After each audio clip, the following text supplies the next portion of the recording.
Bonjour à tous et bienvenue sur catholique.com.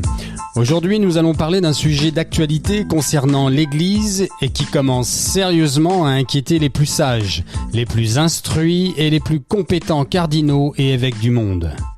Nous allons parler du synode sur la synodalité qui réunira les évêques du monde entier en 2 temps, en octobre 2023 et en octobre 2024 prochain. En effet, un pavé a été lancé dans la mare. La phrase suivante a été prononcée. Certains cardinaux et évêques hérétiques au sein de la curie sont en train de détourner ce synode en vue de s'approprier et de travestir les fondements mêmes de la foi catholique à la couleur des vices et mensonges de notre époque. À leur tête se trouve le cardinal Mario Grech, secrétaire général du Synode des évêques. Pour en parler, j'accueille Monseigneur Marian Eleganti, évêque auxiliaire émérite du diocèse de Coire. Bonjour mon père. Bonjour Cyril. Comment allez-vous ? Oui, je vais assez bien. J'ai eu un petit accident, je me suis cassé les pieds. Maintenant, je viens de me récupérer. J'étais à l'hôpital pour 6 semaines, mais maintenant, je recommence de retourner à la normalité. Gloire à Dieu. Heureux de l'apprendre. Alors, Monseigneur Marian Eleganti, je vous demande si vous voulez bien de vous présenter vous-même à nos auditeurs. Oui, bon, moi je suis un moine bénédictin missionnaire. C'est une branche particulière, les bénédictins missionnaires, une branche assez grande parce qu'on a des missions dans le monde entier, des monastères et des œuvres de charité. Et j'étais 10 ans, j'étais le père abbé de monastère et après j'étais nommé évêque auxiliaire de Coire. Maintenant, je suis émérite pour 8 ans. J'étais l'évêque des jeunes et responsable aussi pour toutes les affaires qui touchent la santé, la pastorale particulière, prison et hôpitaux, etc. Et maintenant, je suis émérite, mais je travaille naturellement comme évêque. C'est une vocation, ça n'arrête jamais. Et je suis toujours un peu en route et je fais des cours, des interviews, j'écris, je donne des retraites. Je fais beaucoup de choses comme les croyants me demandent ou me font venir. J'ai lu beaucoup de choses très sympathiques de la part des jeunes vous concernant. Vous avez participé au JMJ, c'est ça, hein, mon père ? Oui, pour 8 ans, j'ai participé au JMJ. J'avais beaucoup de rapports avec des jeunes. J'ai rencontré peut-être chaque année plus de 2000 jeunes et ils m'ont pris comme un père spirituel. Pour moi, c'était vraiment le côté le plus heureux et joyeux comme évêque, c'est 8 ans comme dans les mouvements et j'ai participé à 4 journées mondiales des jeunes et on a toujours fait un long voyage pour participer et après aussi pour digérer, si vous voulez, la semaine principale. Alors j'étais toujours avec 200 jeunes en route pour 4 semaines et comme ça, beaucoup de rapports se sont faits jusqu'à maintenant. Et j'ai aussi une messe des jeunes à Zurich et régulièrement et comme ça, je suis resté uni avec les jeunes, je les aime et je les accompagne quelquefois vers le mariage ou dans leurs amitiés. Ça, c'est vraiment très, très beau d'être une espèce de père spirituel. D'ailleurs, quand on fait une recherche sur Google, on cherche votre nom, on vous voit souvent, on a une merveilleuse image de vous à la guitare avec un grand sourire et tous ces jeunes autour de vous. C'est très beau. Oui, il y a eu beaucoup de scènes de ce genre. Oui, c'est une aide. J'ai joué du théâtre, j'ai fait des clowneries, Et je chante un peu avec la guitare mes propres prières, mes chants. Et ça a toujours créé une autre atmosphère. Et quelquefois, on ne s'est pas attendu d'un évêque qui prend la guitare, mais c'est bien, ça dépend un peu de la culture. Mm-hmm. L'évangile, c'est la joie. Gloire à Dieu. Alors, très bien, mon père. Pouvez-vous nous expliquer, comme si nous avions 12 ans, ce qu'est un synode? C'est quoi un synode? Oui, un synode est un moyen structurel pour se conseiller.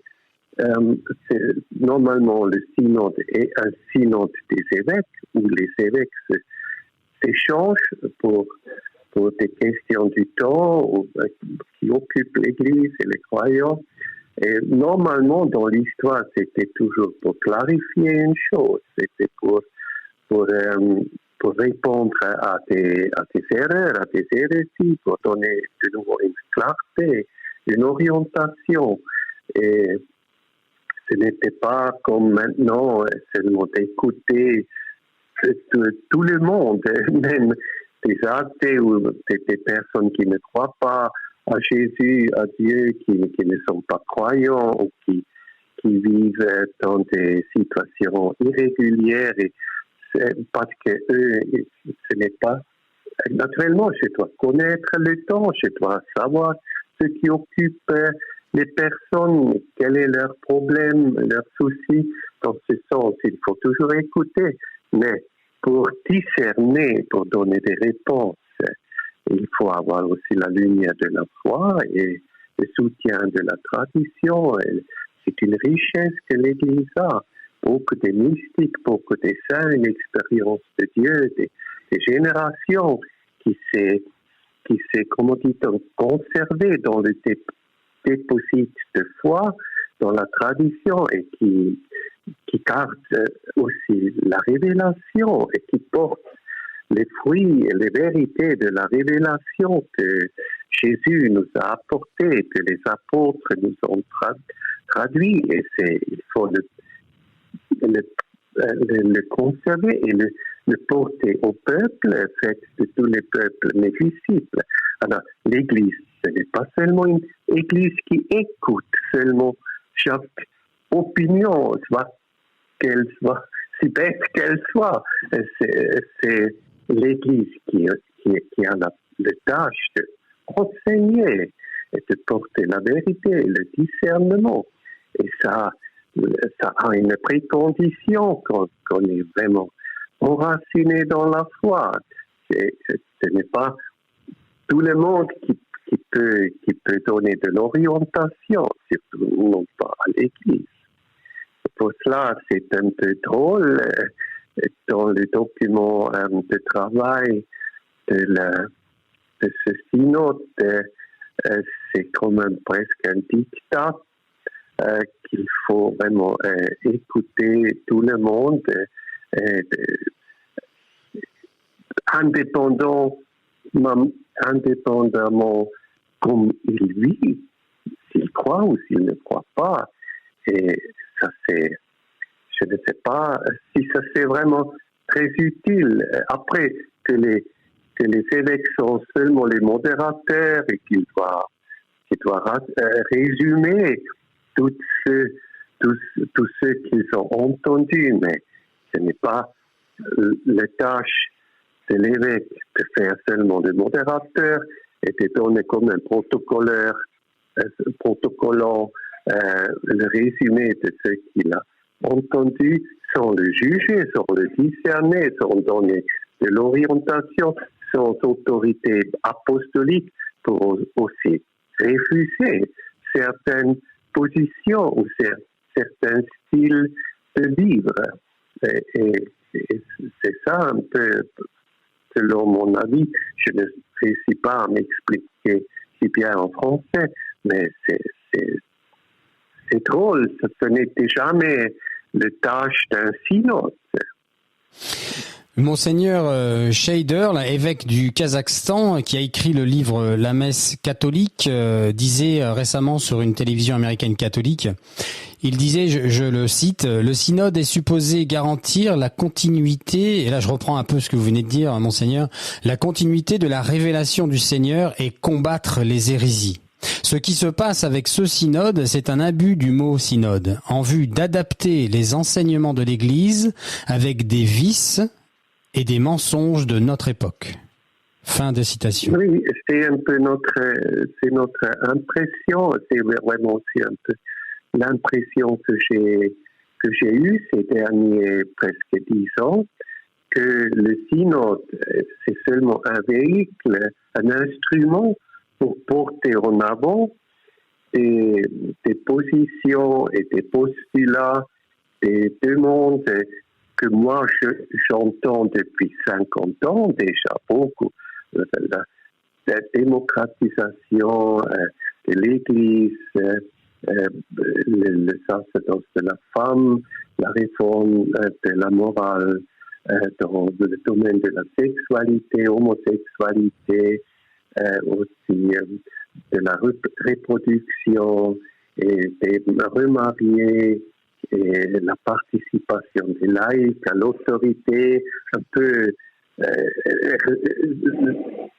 c'est un peu les critères politiques, mais c'est toujours, on perd le caractère sacramentel de l'Église.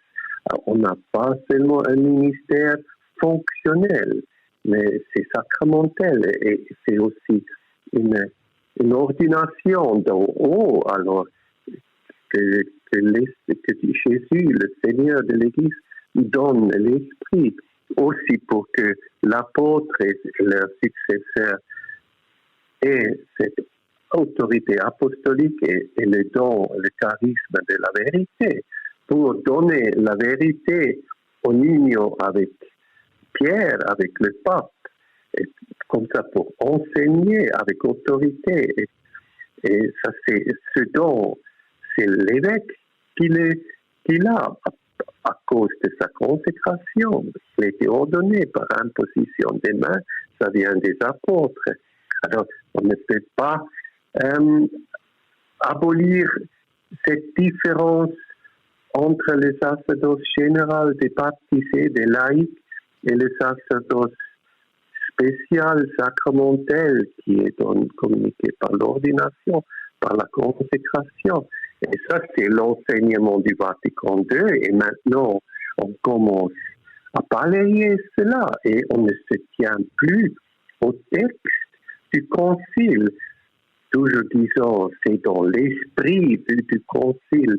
Mais l'esprit du concile ne peut pas contredire les textes du concile qui ont été publiés avec une majorité des pères du concile. Et là, il y a des statements très clairs, ce qui touche l'autorité de l'évêque et le sacerdoce.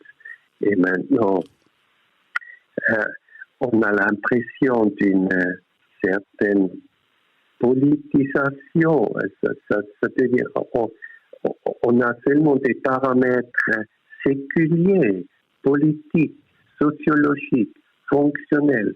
Et on oublie que l'Église, le peuple de Dieu, comme le Concile a dit, est structuré hiérarchiquement. Maintenant, on ne peut pas dire que la gestion de l'Église doit se faire avec un conseil mixte de laïcs et d'évêques qui sont sur le même niveau, comme on l'a pratiqué dans le chemin synodal en Allemagne, que l'évêque est seulement une voix, comme la voix du laïc à ses côtés, sur le même hauteur, sur le même niveau, mais il n'est pas une autorité qui finalement doit discerner ultimativement et doit donner après avec autorité ce qu'il est à croire ou à pas croire. Et ça, les évêques font toujours en union avec le pape, mais on ne peut pas décomposer cette structure sacramentelle de l'Église, l'autorité apostolique qui vient des apôtres. Monseigneur. Et on a l'impression, oui, qu'on se sert seulement de ces synodes comme processus pour porter en avant une agenda révolutionnaire. C'est ce que j'allais dire. C'est séculier. Il semblerait qu'il y a un calendrier déjà d'organiser, si on a l'impression de lire entre les lignes. On remonte presque jusqu'au cardinal Martini, si je me trompe pas, qui est plutôt de l'aile gauche de l'Église. C'est un jésuite. Et il semblerait qu'il y a eu des discours déjà il y a quelques années en arrière en préparant ce genre d'agenda, comme vous dites. Alors je rappelle pour nos auditeurs que c'est le cardinal Mario Grech ou Grech, je sais pas comment on prononce son nom. C'est Monseigneur Mario qui est le secrétaire général du synode des évêques, donc depuis le 15 septembre 2020, nommé par le pape François. Il a été créé cardinal le 28 novembre suivant. Lors du consistoire qui est donc l'assemblée des cardinaux, et il faut rappeler que ce cardinal donc n'est ni théologien ni préfet de la doctrine de la foi. Il n'a aucune autorité dans ce domaine, en dehors de juste présider ce synode. On est d'accord? Oui, et ce sont des évêques, comme aussi le modérateur, le relateur général Hollerich, le cardinal Hollerich, qui se sont déjà prononcés dans plusieurs occasions avec des positions qui contredisent la doctrine de l'Église et la tradition, ce qui touche la normalisation de l'homosexualité, presque aussi des mariages polyamoureux ou des mariages des homosexuels. Et eux, ils se sont déjà prononcés pour la réforme de la morale sexuelle de l'Église, comme elle a été enseignée jusqu'à maintenant. Et ça ne va pas. L'Église ne peut pas se contredire. L'Église ne s'est pas trompée pendant 2000 ans. Et dans son catéchisme, qui vient seulement d'apparaître, le catéchisme de l'Église catholique date des années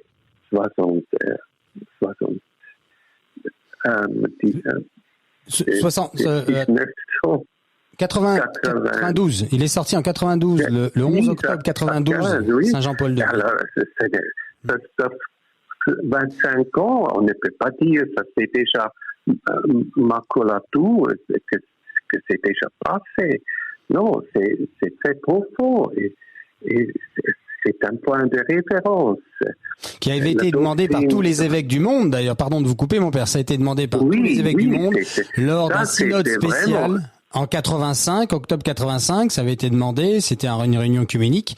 Et là, il y a eu ce travail de fait, présidé par le cardinal Ratzinger en ce temps-là, qui est Benoît XVI, donc notre pape émérite. Et ça a été livré par Saint Jean-Paul II, donc en effet le 11 octobre 92, ce merveilleux catéchisme de l'Église catholique. D'ailleurs, je vais mettre un lien. Il y a la possibilité de lire plus aisément peut-être l'édition abrégée. C'est pour aller dans les grandes lignes de ce catéchisme qui a été écrit et édité par Benoît XVI justement. Et en effet, c'est on peut dire la source même de toute connaissance et tradition catholique. C'est à la fois le magistérium, à la fois les saintes écritures et à la fois la sainte tradition. C'est ça, mon père? Oui, c'est ça, et c'est une richesse. Et ce sont vraiment beaucoup des évêques qui ont contribué pour ce catéchisme. C'était aussi le cardinal Schönborn qui était un rédacteur de cette œuvre. Non, c'était un procès pendant des années et le résultat est très bon et très profond. Alors ça, c'est vraiment un point de référence. Et maintenant, on ne peut pas venir 20 ans plus tard et dire que c'est tout faux. Tout à fait. J'invite vraiment nos auditeurs, si vous me permettez, mon père, à lire le catéchisme de l'Église catholique, parce qu'on a dans notre inconscient collectif cette phrase, le catéchisme, ça nous rappelle notre enfance, pas la mienne, puisque moi je suis un converti dans le tard, mais en général, le catéchisme, ça fait référence aux enfants qui vont au catéchisme et qui vont entendre un peu la parole de Dieu à l'Église une fois par semaine. Là, on parle vraiment du document officiel de ce que l'Église propose, qu'elle transmet d'une manière apostolique depuis le Christ lui-même aux apôtres et jusqu'à nous aujourd'hui. C'est le catéchisme de l'Église catholique et vous avez la version abrégée que je vous invite à lire pour connaître votre foi, pour savoir ce que ça veut dire d'être catholique, la version abrégée de Benoît XVI, notre pape émérite. Oui, et c'était vraiment l'intention de donner la foi de l'Église sur la hauteur de notre temps et comme orientation et comme source de contemplation et d'approfondissement de la propre vie de foi et de la propre vie spirituelle. Et ce catéchisme est très, très bien réussi et aussi très beau à lire. Il est très bien fait. Et c'est vraiment un trésor parce qu'il cite beaucoup de sources de la foi pendant toutes ces 2000 ans, les pères de l'Église, les mystiques, les grands théologiens. C'est vraiment cultivant. Amen. On peut apprendre beaucoup. Et pour revenir sur ce que vous disiez tout à l'heure, je dis, c'est seulement, oui, on est sur le côté sûr, on est seulement avec la tradition. Sinon, c'est toujours une génération peut toujours se perdre dans une mode, dans l'influence de la société séculière. Et l'évangile, ce n'est jamais l'esprit du monde. L'Église. Pour nos auditeurs, il faut rappeler le mot tradition ne veut pas dire les traditionalistes de la messe latine avec les gants blancs et tout ça. Je fais exprès de... Non, ça c'est plutôt le traditionalisme. Voilà, ça n'a rien à voir. Voilà. Non, l'Église catholique a toujours enseigné que la source de la révélation, c'est l'Écriture. Et l'Écriture, c'est déjà la tradition apostolique qui est devenue Écriture. Et c'est toujours l'autorité apostolique qui a dit cette lettre est vraiment fait part du Nouveau Testament, de l'Écriture sainte. C'est vraiment Saint Paul. Et ça, c'est vraiment la révélation. C'est l'Église qui a l'autorité de dire ça, c'est Écriture. Et ça, c'est apocryphe. Ça, ce n'est pas authentique. C'est l'Église qui a dit c'est tradition vocale. Oui, je rappelle pour nos auditeurs que l'Église n'est pas une religion de livres. L'Église catholique, c'est une religion basée plutôt d'ailleurs sur la tradition, parce que pendant 300 ans, jusqu'au premier concile de Nicée, je parle sous votre autorité, mon père, on ne fonctionnait qu'avec la tradition, c'est-à-dire que des paroles enseignées du Seigneur sur les apôtres et transmises par la suite. Et on a beaucoup de choses qui se pratiquent, même des dogmes dans l'Église qui ne sont pas dans les Saintes Écritures, qui relèvent de la tradition orale transmise de bouche à oreille depuis notre Seigneur, c'est ça? Oui, et il a fallu l'Assomption de la Vierge Marie, par exemple, est un exemple. L'Assomption de la Vierge Marie dans le ciel, c'est pas dans la Bible. Mais c'est tout dans l'enseignement, c'est tout contenu dans l'enseignement des apôtres et du Christ, naturellement. Par exemple, la divinité, même si le dogme que le Christ a deux natures humaines et divines dans une seule personne, c'est exprimé d'une manière sophistique, si vous voulez, exprès, vraiment clair sur le concile de Nice, mais c'est déjà Saint Paul et Jean, évangéliste, qui, au commencement de ça, évangile qui dit le Verbe était Dieu, et le Verbe c'est chair, et le Verbe était auprès de Dieu. Alors, c'est déjà là toute l'ontologie du Christ, que Jésus est vraiment Dieu et pas seulement homme, mais la compréhension de ce mystère s'est approfondie dans les siècles et elle a trouvé aussi une expression par écrite dans un dogme qui aide à croire et à discerner. C'est l'autorité de l'Église qui est assistée par l'Esprit Saint, ça veut dire la tradition, qui a fait ce discernement et qui veille maintenant que ce déposit de la foi est traduit d'une manière authentique d'une génération à l'autre. Ça peut être approfondi dans la compréhension, mais ça ne peut pas être changé ou contredit par une génération postérieure à ce que la génération a cru avant ou jusqu'à maintenant. J'ai fait quelques recherches, mon père, et je suis tombé sur un synode qui avait été organisé au IVe siècle. Et je vais vous citer Saint Grégoire de Nazianze, qui est un docteur de l'Église. Hein. Il avait combattu les hérésies de son temps et avait fini par proclamer, je cite, « Plus jamais un synode des évêques, car cela est le meilleur moyen d'apporter la confusion dans l'Église. » Oui, c'est dingue. Il y a beaucoup de dynamisme et de forces qui s'y mêlent pour porter en avant une propre opinion ou une propre agenda. Alors, ces procès ne sont jamais simples. Et dans le siècle de Grégoire de Nazianze, il y a eu beaucoup de tensions.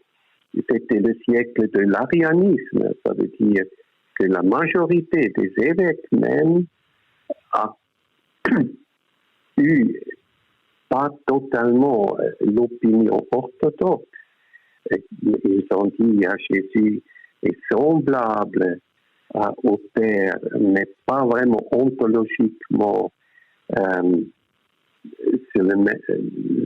il n'a pas la même divinité.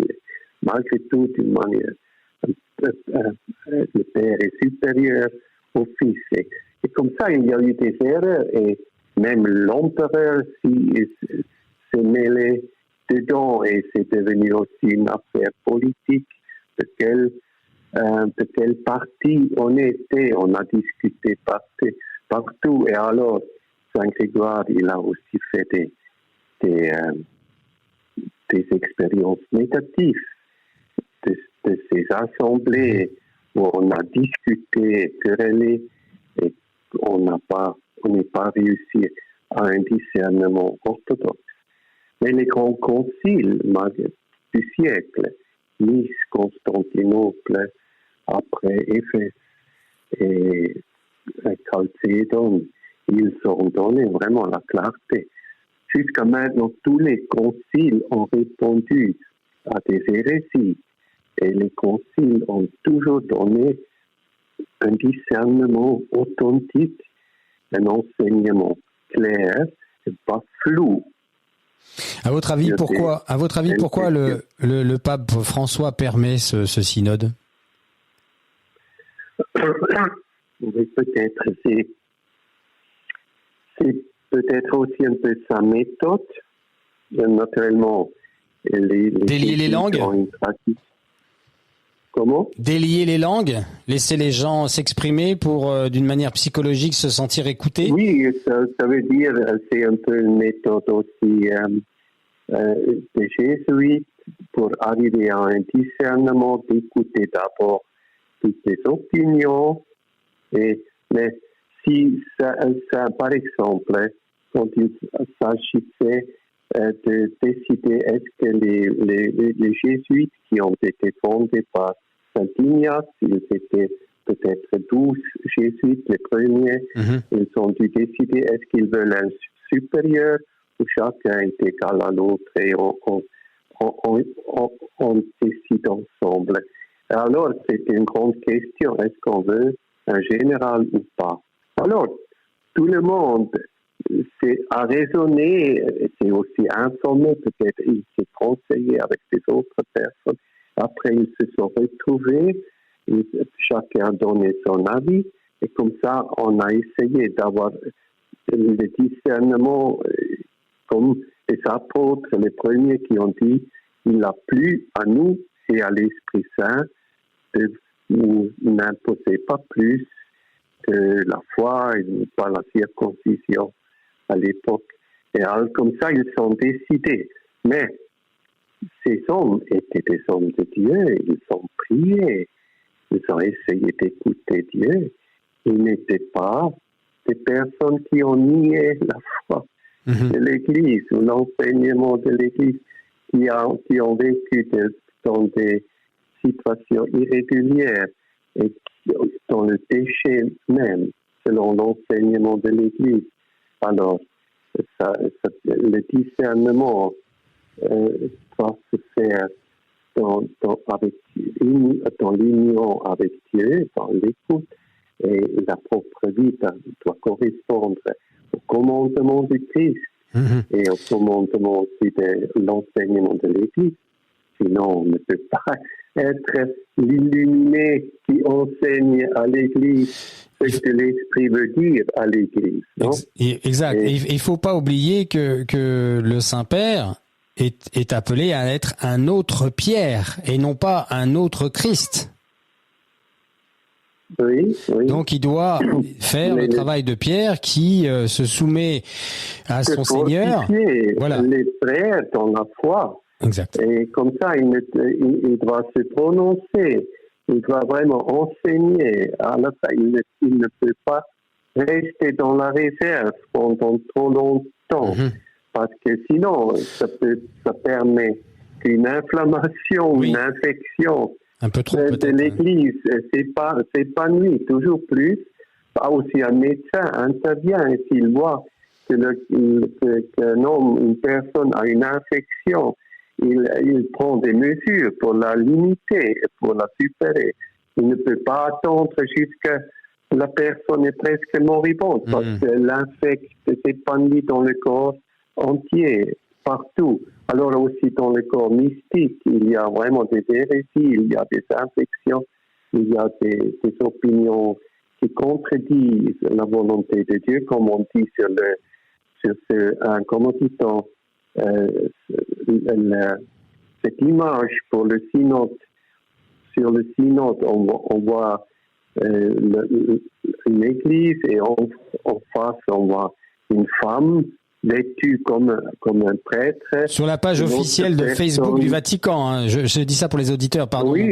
Sur la page officielle de Facebook du Vatican, alors certes, c'est mis en ligne, présidé par le cardinal Mario Grech, hein, qui est donc le secrétaire général du synode des évêques, mais sur cette page officielle, comme le dit Monseigneur Marianne Eleganti à l'instant, il y a une image, je la mettrai dans le podcast, où on voit différentes choses, mais dont d'une manière assez ostentatoire, une femme habillée comme un prêtre.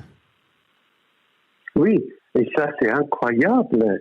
On marche sur la tête. Pour moi, oui, c'est incroyable parce que cette question du sacerdoce pour les femmes, ce discernement est conclu.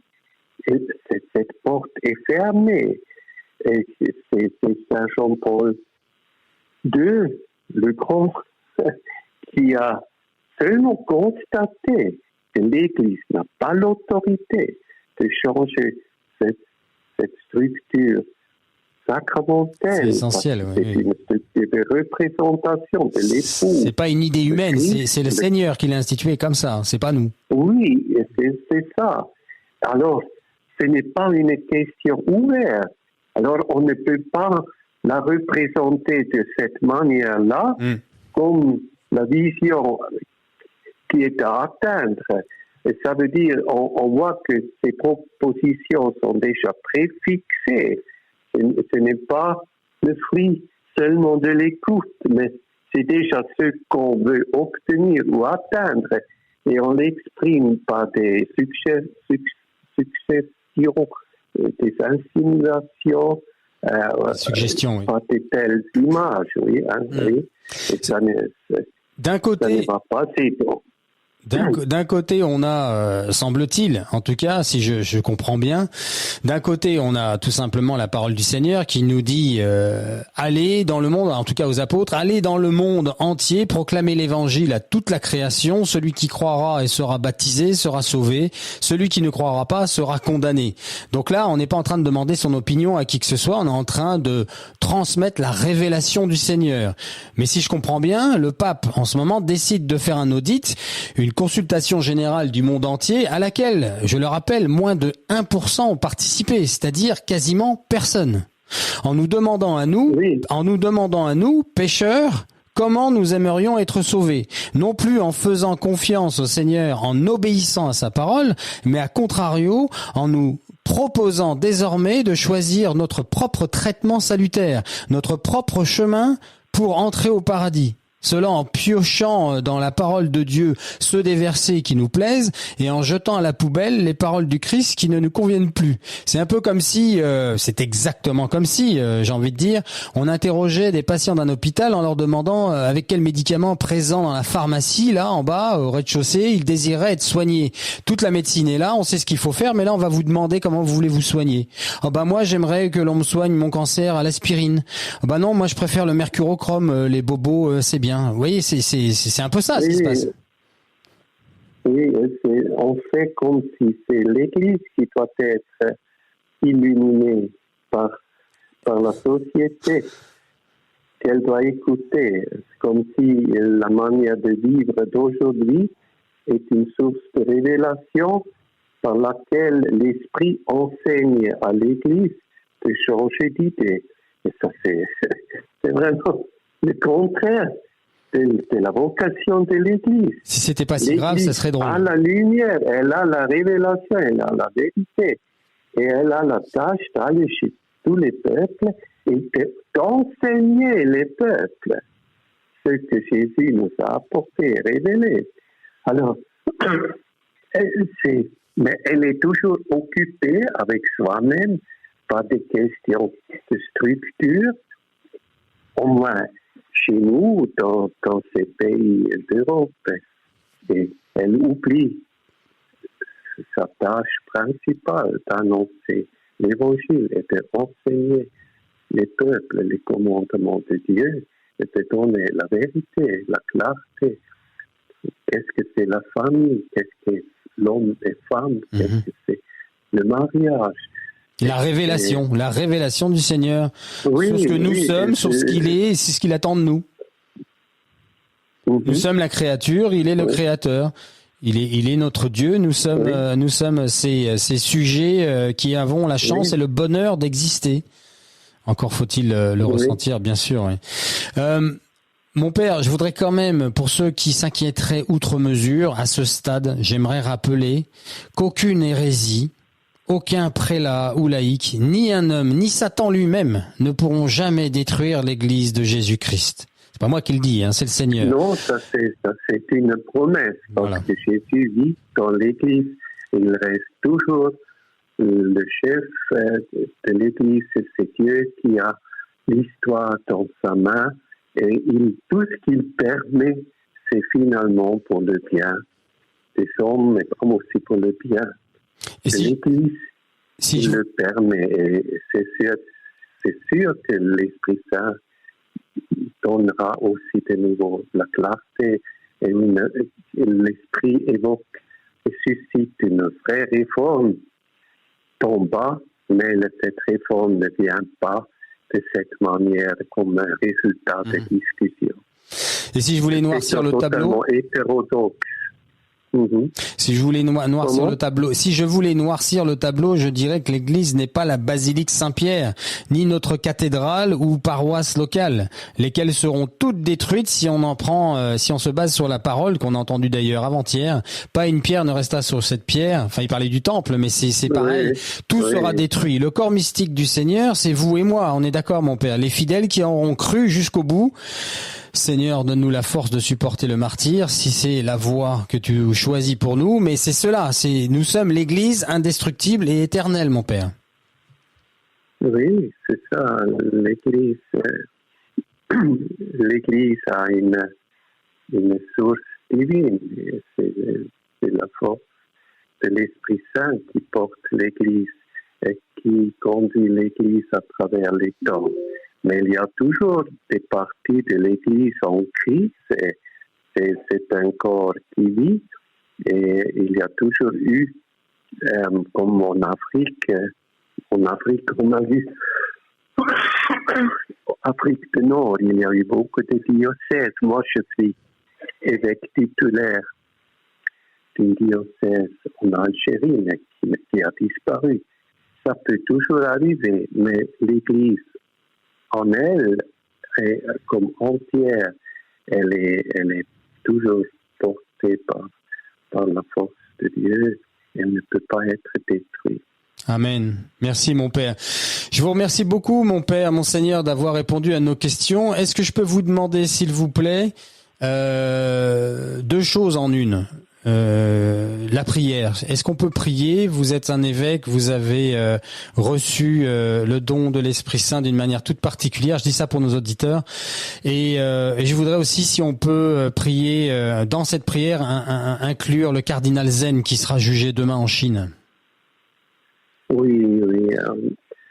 Nous te prions, Seigneur, pour tous les témoins de la justice et de la vérité, et qui souffrent parce qu'ils ont une conscience illuminée, une conscience pure et courageuse, mais qui souffrent beaucoup de désavantages parce qu'ils essayent à rester fidèles à cette lumière que tu as mis dans leur conscience, qui sont des témoins de la vérité et de la justice, de la vraie liberté et de la dignité de l'homme.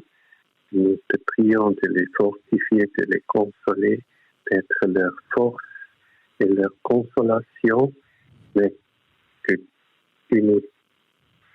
tu fasses aussi de nous des témoins authentiques de l'Évangile, toujours à l'écoute de ton esprit et fidèle à la lumière et à l'évidence que ton esprit nous donne dans notre conscience, chacun à sa place, avec sa propre mesure.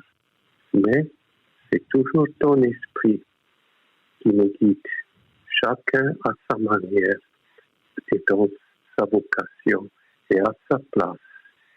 Et comme ça, nous te prions que nous sommes des vrais disciples et que tu nous donnes cette humilité qui est absolument nécessaire pour qu'on puisse être remplis de l'Esprit Saint, parce que ces eaux vivantes coulent vers le vallée.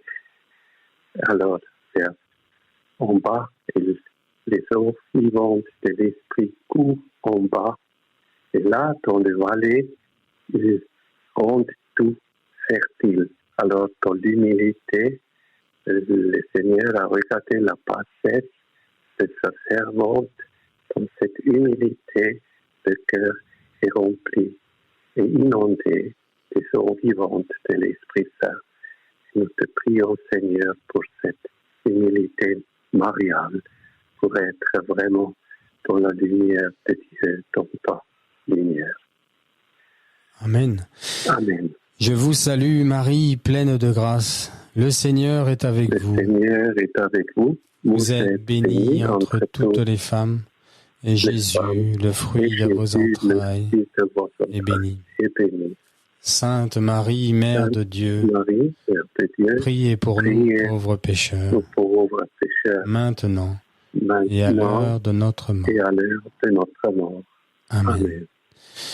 Merci mon Père, merci beaucoup pour cette interview, pour cet éclairage. On en avait bien besoin. Oui. On va rester confiant dans la prière, c'est ce qu'il faut, c'est ce que attend de nous le Seigneur. Jésus, j'ai confiance en toi.